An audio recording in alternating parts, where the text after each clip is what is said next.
untuk nambahnya ini saya sudah siapkan NVMe 512.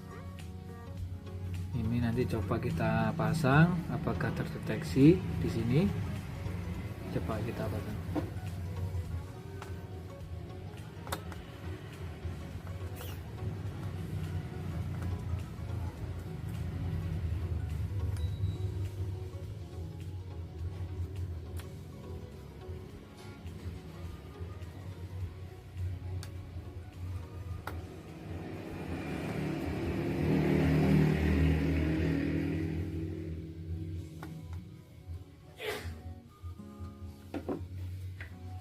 Terdeteksi ya.